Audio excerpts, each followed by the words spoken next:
Shalom, shalom, shalom. Que Dieu vous bénisse, que sa grâce soit sur vous. Nous sommes à notre rendez-vous des méditations matinales intitulé 30 minutes pour comprendre et préparer son éternité. Que la grâce de Dieu soit votre partage. Nous devons apprendre à dévancer l'aurore. Nous devons apprendre à s'apprêter pour le Seigneur, à se préparer, c'est prendre des décisions physiques, des résolutions physiques, une intelligence et avec joie, être prêt à comprendre et préparer son éternité. Que Dieu vous bénisse, que sa faveur soit sur vous dans le nom de Jésus de Nazareth. Alléluia. Connectez-vous et partagez. Connectez-vous et partagez.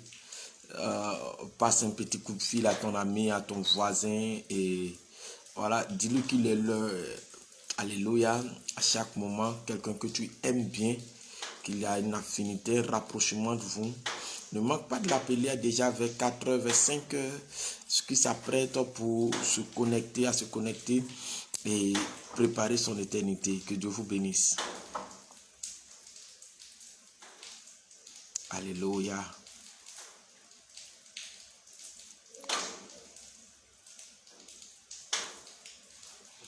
Gloire au Seigneur. Gloire au Seigneur. Nous allons chercher à la variété tout à l'heure. Je suis en train de chercher. Je ne me retrouve pas. Nous allons chercher à la musique. Connectez-vous, connectez-vous.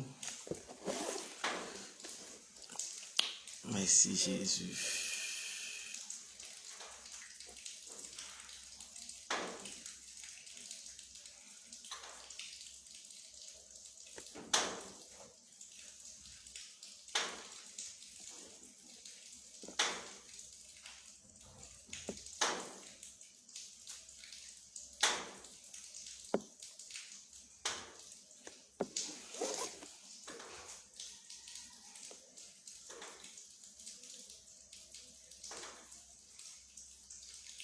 Connectez-vous.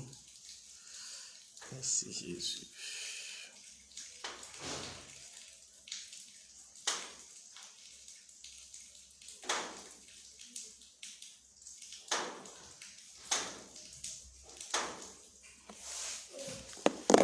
Que la grâce de Dieu soit votre partage, que Dieu vous bénisse, que sa faveur soit sur vous dans le nom de Jésus. Dans le nom de Jésus, que sa faveur soit sur vous, qu'il vous surprenne, qu'il vous bénisse. Alléluia.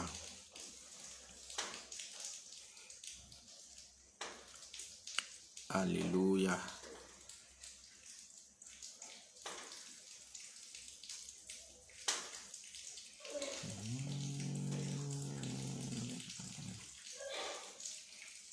Prions ensemble le Seigneur, bien avant de commencer. Père, nous te rendons toute la gloire, nous te célébrons.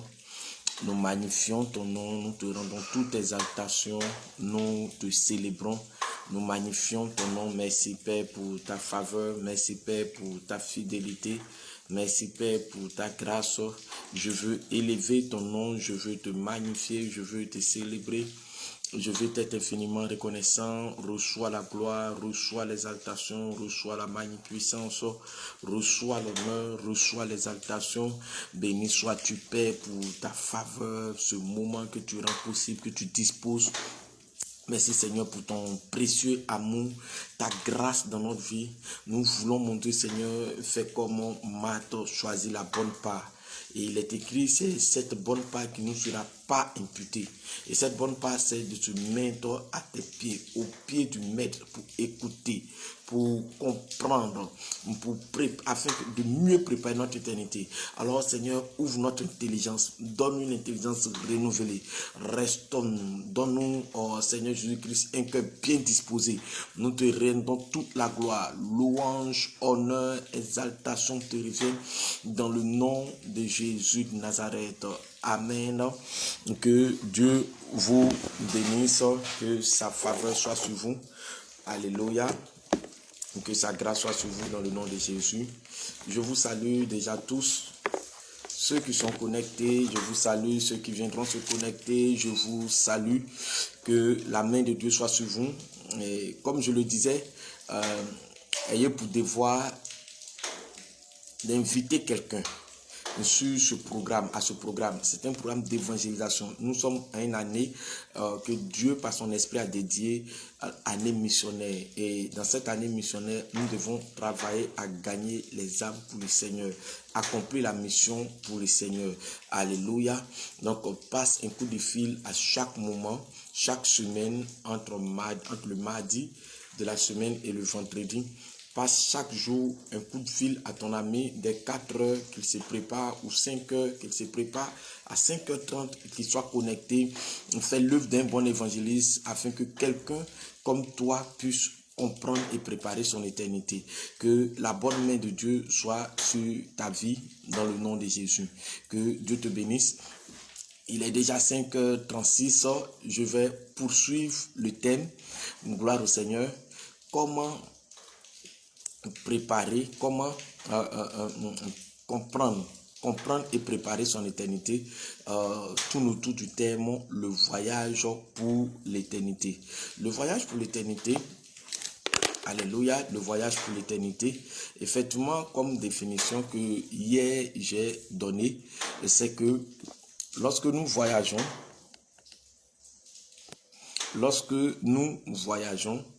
le voyage, c'est quoi comme définition? C'est quitter un endroit pour aller à un autre endroit, quitter une ville pour aller à une autre ville ou quitter un pays pour aller à un autre pays.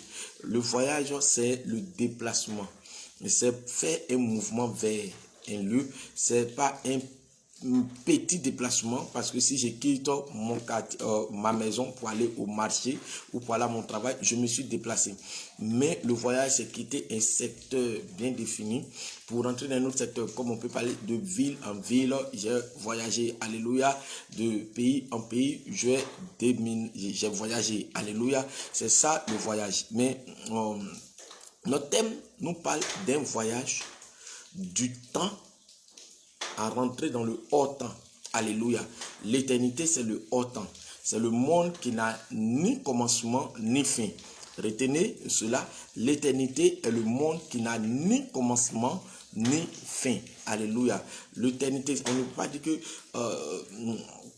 l'éternité a commencé à ce moment. Non, l'éternité n'a pas commencé. L'éternité est. Jésus a dit et Dieu a dit à Moïse, Moïse a demandé, si on me demande qui t'a envoyé, comment est-ce que je dois répondre? Dieu a dit à Moïse, dis, je suis le Dieu qui suis. Qui suis, c'est-à-dire il est. Si l'Éternel allait dire, dis que je suis le Dieu qui est né à temps. Mais il dit je suis. Je suis veut dire il est présent, il est figé. Il n'a ni commencement, il n'a ni fin, il est là. Alléluia. Dans l'éternité, il n'y a pas la nuit, le jour, le soleil, il n'y a pas cette chose. Il y a la gloire de Dieu et il y a la déchéance. Nous allons arriver là d'ici peu. Dans l'éternité, il n'y a pas de printemps, il n'y a pas de pluie. Dans l'éternité, il n'y a pas de soleil, il n'y a pas d'hiver, il n'y a pas toutes ces choses. Alléluia. Dans l'éternité, nous ne vieillissons pas. Gloire au Seigneur. Dans l'éternité, nous ne vieillissons pas. Alléluia. Je veux que vous compreniez cela. Donc, nous quittons un temps où nous sommes sur la terre et nous rentrerons dans l'éternité. Comment nous allons rentrer dans l'éternité? Et bien évidemment, à la suite du thème, nous allons comprendre comment quitter un lieu et comment est-ce que va se faire cette transition.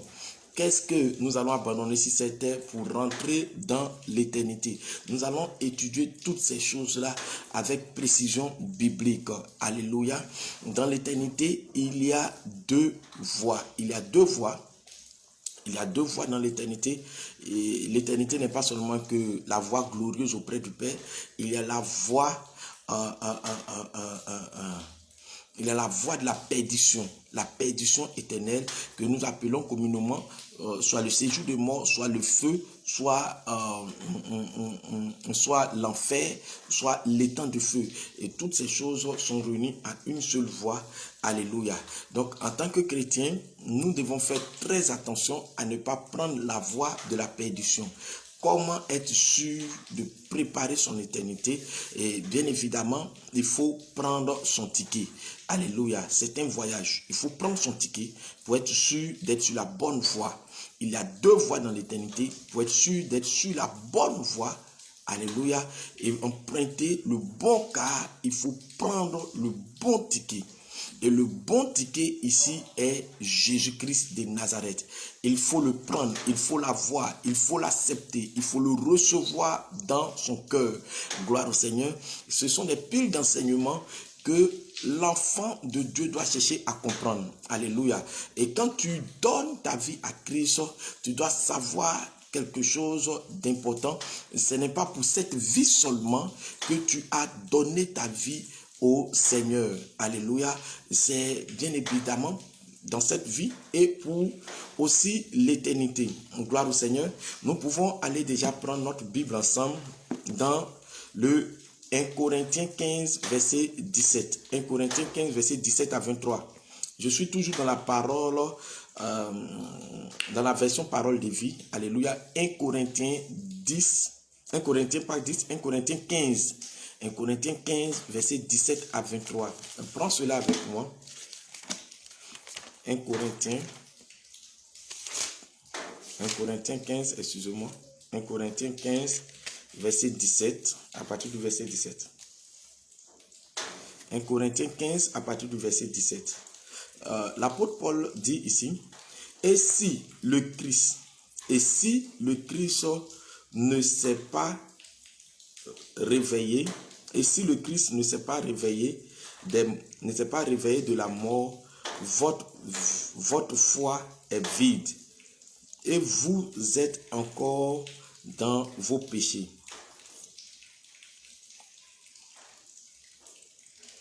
Alors, ceux qui sont morts en croyant au Christ sont perdus. Alléluia, je reprends. Et si le Christ ne s'est pas réveillé de la mort, votre foi est vide et vous êtes encore dans vos péchés. Verset 18. Alors, ceux qui sont morts en croyant au Christ sont perdus. Verset 19. Si nous avons mis notre espérance dans le Christ pour cette vie seulement, nous sommes les plus malheureux de tous.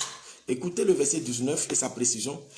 L'apôtre Paul ici dit, si nous avons mis notre espérance, c'est-à-dire notre espoir, dans le Christ pour cette vie seulement, c'est-à-dire pour la terre seulement, pour notre vécu quotidien, le fait que nous devons avoir de quoi manger, comment construire, comment être guéri, comment vivre le miraculeux. Il dit, si c'est pour cette vie seulement sur la terre que nous espérons dans le Christ, alléluia, il dit, nous sommes les plus malheureux de tous.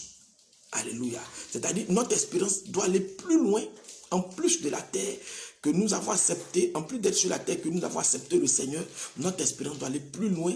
Ce n'est pas de notre gagne-pain, notre bonne santé, le fait d'avoir seulement la famille, mais plus loin, c'est de vivre, de penser que nous avons accepté le Seigneur et que le Seigneur est en train de nous emmener quelque part dans son éternité. Alléluia. Verset 20, il a dit, mais en réalité, le Christ s'est réveillé du milieu des morts. Parmi les morts, le Christ s'est réveillé le premier, pour que les autres morts se réveillent aussi. C'est par un homme, Adam, que la mort est venue. C'est aussi par un homme, le Christ, que les morts se relèvent. tous les êtres humains meurent parce qu'ils sont unis à Adam. De même, tous vont recevoir la vie parce qu'ils sont unis au Christ. Verset 23 pour terminer. Mais chacun a son rang. Le Christ, le premier, s'est déjà réveillé de la mort. Ensuite, ceux qui sont au Christ se réveilleront quand il viendra. Alléluia. La Bible ici nous montre ici que le Christ viendra. Gloire au Seigneur. Et nous devons apprendre à espérer en Christ. Alléluia. Christ est déjà réveillé des morts. Et quand il va venir, il réveillera aussi ceux qui sont unis, à lui. Ceux qui étaient unis à lui avant de mourir. C'est-à-dire avant que les gens meurent, ils avaient fait la paix avec Dieu. Ils vivaient avec Dieu. Ils marchaient avec Dieu. Ils lui donnaient fidélité. Alléluia. En toutes choses, lorsque Christ viendra, il viendra chercher ces personnes. Nous arrivons là-bas. Mais aujourd'hui, j'aimerais toucher les trois venues de Christ. Si tu as ton bloc-notes, tu peux déjà écrire les trois venues de Christ. Christ viendra et Christ est venu. Christ viendra et il viendra encore sur cette terre. Alléluia. Les trois venues de Christ. Mais de façon particulière, aujourd'hui, je vais te parler de la première venue de Christ. Alléluia. Il faut comprendre comment préparer son éternité. Il faut préparer, il faut comprendre. Tout tourne autour de Christ. Christ est le ticket que tu dois avoir dans ta vie, dans ta destinée, dans ton vécu de tous les jours. Il faut faire la paix avec Christ, c'est acheter ton ticket pour la bonne éternité. Alléluia. Et préparer cette éternité. Alors, sa première venue sur cette terre est caractérisée par le fait qu'il est venu sauver l'humanité. La première venue de Christ a été annoncée dans le fait qu'il est venu sauver l'humanité. Alléluia. Christ est venu sauver l'humanité. L'humanité sombrait dans le péché, dans la mort, et nous avons pris la voie de l'enfer. Nous étions tous sur le chemin qui mène au séjour de mort parce que nous n'avons pas encore fait la paix avec Dieu et nous ne reconnaissons pas nos péchés. Christ devait mourir pour l'humanité. Christ devait venir sauver l'humanité. Alléluia. Et sa première venue, nous pouvons déjà le lire dans le livre de...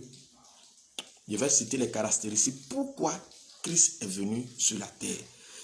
Alléluia. C'est ce que généralement beaucoup de personnes connaissent et se bloquent seulement là-dessus. Ça ne s'arrête pas là. Sa première venue, c'est qu'il est venu sauver l'humanité. Nous pouvons le voir dans le livre de Luc. Luc, si la communication est là, elle peut déjà afficher tous les versets que je donne. Luc chapitre 2, versets 10 à 11. Prends ta Bible avec moi. Luc chapitre 2, versets 10 à 11.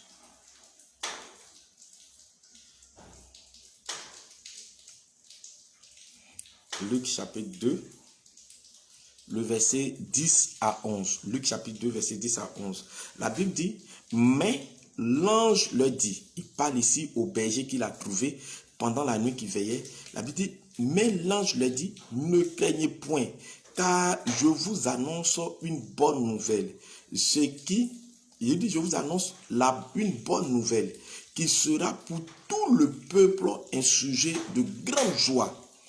Car je vous annonce une bonne nouvelle qui sera le sujet d'une grande joie. Verset 11, c'est qu'aujourd'hui, dans la ville de David, il vous est né un sauveur qui est le Christ, le Seigneur. Alléluia. C'est qu'aujourd'hui, dans la ville de David, il vous est né un sauveur qui est le Seigneur. Donc, le Seigneur est venu, mais il est venu en mode Seigneur, en mode sauveur. Alléluia. Le Seigneur Jésus-Christ est venu sur la terre, mais en mode sauveur. Il a dit, c'est qu'il est venu sur la terre, c'est qu'aujourd'hui est né un sauveur qui est le Christ. Alléluia, le Seigneur. Alléluia. Mais c'est le Seigneur Jésus-Christ, mais qui est venu en mode sauveur. Donc, sa première venue que nous connaissons tous, et nous regardons les films, nous regardons la passion de Christ, nous regardons les films sur Jésus-Christ, ce n'est pas là seulement que Christ s'arrêtera. Alléluia. Mais il est venu. Et quand il est venu sauver l'humanité. Gloire au Seigneur. Quels sont les attributs salvatrices qu'il a pu mettre en place pour sauver l'humanité? Alléluia. Premièrement, tu peux noter avec moi, il nous a sauvés du péché. Lorsque Christ est venu sur la terre, il est venu nous sauver du péché parce que nous étions dans le péché et nous ne pouvons pas sortir du péché sans Christ. Lorsque nous prenons une décision de ne pas faire le mal, le lendemain nous faisons plus le mal, alléluia, et le péché était dans notre vie. La Bible ici nous dit que Jésus-Christ est venu nous sauver du péché, premièrement. Alléluia, Jean 1, verset 29 et le verset 36. Jean 1, tu peux prendre avec moi le verset 29 et le verset 36. Le verset 29 nous dit: le lendemain, il vit Jésus venant à lui. C'est Jean-Baptiste. Le lendemain, Jean-Baptiste vit Jésus venant à lui et lui dit: voici l'agneau de Dieu qui ôte le péché du monde. Alléluia. Il dit: voici l'agneau de Dieu. Il indique le Seigneur. Il dit: voici l'agneau de Dieu qui fait quoi? Ôte le péché du monde. Sa première venue, il a manifesté le fait qu'il doit ôter le péché du monde. Dans le monde, c'est toi. Il n'y a pas le péché dans les arbres, dans l'air, mais dans la vie de l'être humain qui est l'enfant de Dieu. Christ est venu ôter le péché. Il est venu enlever la nature du péché. Le verset 36 nous dit encore: et ayant regardé Jésus qui passait, il dit: voici l'agneau de Dieu. Alléluia. Jésus est l'agneau de Dieu qui ôte le péché du monde. Retenez cela. Deuxième, il est venu il est venu ôter le péché. Il est venu nous débarrasser du péché. Gloire au Seigneur. Deuxième, lorsqu'il est venu détruire les œuvres du diable manifestées dans notre vie. Jésus est venu détruire les œuvres du diable manifestées dans notre vie. Nous pouvons le voir dans le livre de 1 Jean 3, verset 8. 1 Jean 3, verset 8. 1 Jean 3, le verset 8. 1 Jean 3, le verset 8. Il est important de comprendre. Je t'ai dit, c'est un voyage. Ne te dis pas: je connais, je sais déjà. C'est un danger de cesser de comprendre. 1 Jean 3, verset 8. Il est écrit: celui qui pêche est du diable, car le diable pêche dès le commencement. Le Fils de Dieu est paru pour détruire les œuvres du diable. Le Fils de Dieu est paru pour détruire les œuvres du diable. Donc, lorsque le Seigneur, notre Sauveur, est venu sur la terre, il est venu pour détruire les œuvres du diable manifestées en nous. Comme œuvre du diable, il y a la maladie, la malédiction, il y a la pauvreté, la tristesse, le jugement satanique, la malédiction. Alléluia. Il y a toutes ces choses que le diable est venu ingérer, est venu mettre en nous. Il y a la folie, toutes sortes de tristesse. Il y a le péché outrance dans lequel le diable est venu mettre en nous. Il est venu, la Bible dit que lorsque Jésus-Christ est venu, la Bible dit: le Fils de l'homme est paru pour détruire les œuvres du diable. Alléluia. Comprends ici, dans sa première venue, premièrement, il est venu ôter le péché du monde. Deuxièmement, détruire les œuvres du diable. Troisièmement, il nous a donné la vie éternelle ou abondante. Il nous a donné la vie éternelle et la vie abondante. Nous pouvons le voir dans le livre de Jean 3, verset 16. La Bible nous dit que car Dieu a tant aimé le monde qu'il a donné sa vie, car Dieu a tant aimé le monde qu'il a donné son Fils unique, afin que quiconque croit en lui ne périsse point, mais qu'il ait la vie éternelle. Alléluia. Christ est venu nous donner la vie éternelle. Dieu a envoyé Christ sur la terre pour nous donner la vie éternelle. gloire au Seigneur, comprend ici, chose importante, la vie éternelle, c'est la substance, alléluia, de Dieu. C'est la nature de Dieu. Alléluia. La vie éternelle, c'est la nature de Dieu. C'est la substance de Dieu. C'est la suffisance de Dieu. Alléluia. Et c'est manifesté dans la personne du Saint-Esprit. Lorsque Jésus-Christ est venu sur la terre, c'est pour nous donner cette substance. C'est pour nous donner cette vie. C'est pour nous donner cette substance. Alléluia. Donc, le chrétien n'est pas celui qui ajuste son comportement. Alléluia, il demeurera religieux, mais le chrétien, c'est celui qui reçoit par la foi la vie éternelle, la substance, la nature de Dieu qui est manifestée dans le fruit de l'esprit, l'amour, la joie, la paix, la bonté, la douceur. Christ est venu nous donner cette substance éternelle. Alléluia. Dans le livre de Jean 10, verset 10, il est aussi écrit que le voleur ne vient que pour détruire, égorger et dérober, mais moi, je suis venu pour vous donner la vie afin que vous l'ayez dans l'abondance. Alléluia. La vie abondante de Dieu, c'est la réception du Saint-Esprit. Et Paul nous parle d'être rempli de la plénitude de l'Esprit. Et cela est le fait que Christ est venu et nous avons la capacité de recevoir son Esprit. Alléluia. Sa troisième, sa quatrième. Et pourquoi est-ce qu'il est venu? 4. Il est venu nous réconcilier avec Dieu. Alléluia. Notez cela. Christ est venu, dans sa première venue, nous réconcilier avec Dieu. 1 Timothée 2, verset 5. 1 Timothée 2, verset 5. Prenez note, s'il vous plaît. 1 Timothée 2, le verset 5. Le verset 5. Car il y a un seul Dieu et aussi un seul médiateur entre Dieu et les hommes, Jésus-Christ homme.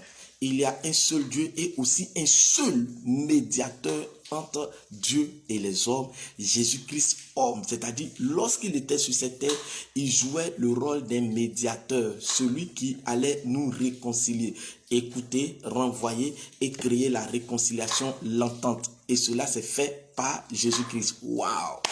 Quel bon médiateur, sans hypocrisie, sans parti pris, il a pu réconcilier. C'est pour cela qu'on l'appelle l'avocat des hommes. Alléluia, il est venu nous réconcilier. En 2 Corinthiens 5, verset 19, nous pouvons aussi le prendre. 2 Corinthiens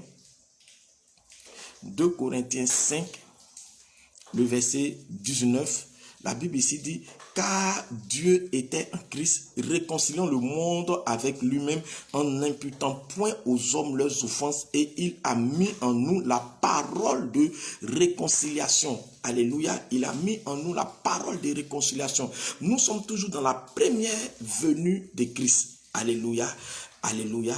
Écoutez-moi très bien. Il est venu nous donner sa vie, il est venu donner sa vie en rançon, en versant son sang pour l'humanité. Alléluia.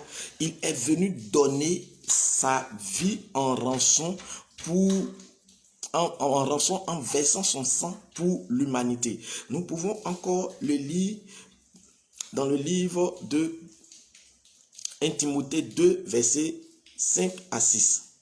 1 Timothée 2, versets 5 à 6.